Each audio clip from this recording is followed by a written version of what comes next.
Hi people, welcome to our channel Dhanyatej. మనం ఈరోజు గోంగూరతో pickle తయారు చేసేద్దాం. ఈ విధంగా ఒక్కసారి పికిల్ తయారు చేశారంటే గోంగూర తెచ్చిన ప్రతిసారి ఇదే విధంగా తయారు చేశారు. సూపర్ టేస్టీగా ఉంటుంది. కర్రీ లేనప్పుడు రైస్లో అలాగే కలుపుకొని తినేయచ్చు. చాలా టేస్టీగా ఉంటుంది. మీకు ఈ వీడియో నచ్చితే లైక్ చేసి సబ్స్క్రైబ్ చేసేయండి.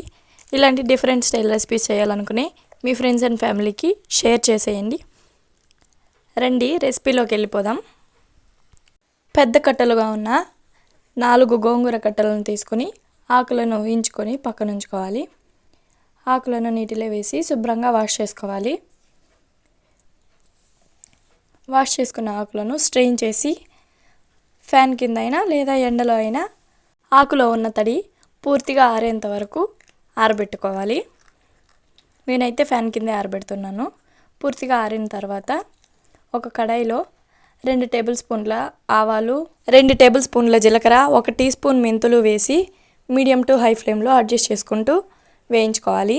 మెంతులు బ్రౌన్ కలర్ వచ్చేంత వరకు వేయించుకొని పక్క నుంచి చల్లార్చుకోవాలి.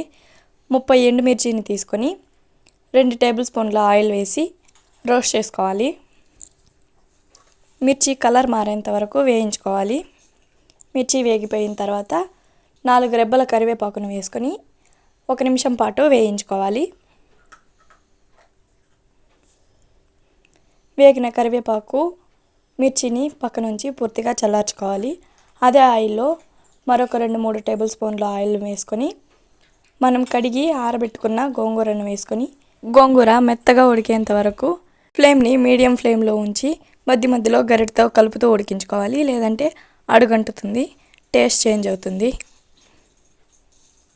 నాకైతే 15 to 20 మినిట్స్ పట్టింది. చూడండి గోంగూర ఎంత బాగా ఉడికిపోయిందో.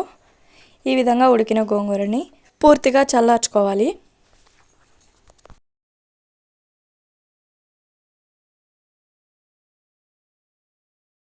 ఒక మిక్సర్ జార్ తీసుకొని 2 మీడియం సైజు వెల్లుల్లిపాయ రెబ్బలను పూర్తిగా పొట్టు తీసుకొని వేసుకోవాలి.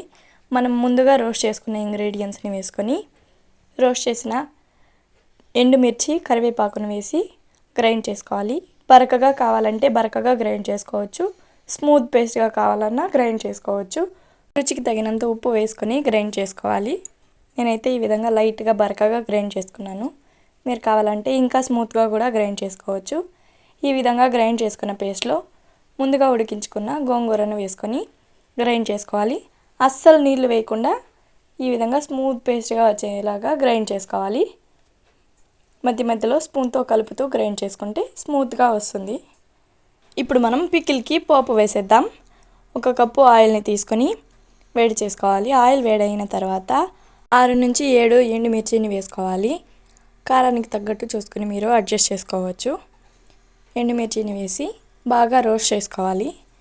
ఈ విధంగా ఎండుమిర్చి కలర్ చేంజ్ అయిన తర్వాత ఆవాలు 2 టేబుల్ స్పూన్, కరివేపాకు 2-3 రెబ్బలు వేసుకోవాలి. మీడియం సైజు వెల్లుల్లిపాయలను రెండింటిని పూర్తిగా పొట్టు తీసుకుని వేసుకోవాలి. 1/2 టీ స్పూన్ పసుపు వేసి పోపుని ఉడకనివ్వాలి.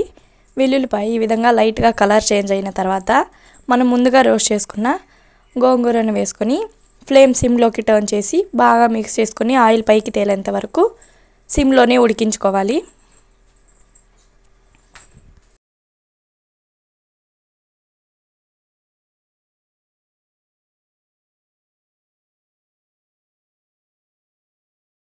ఈ విధంగా ఆయిల్ సపరేట్ అయితే పికిల్ బాగా ఉడికినట్టు.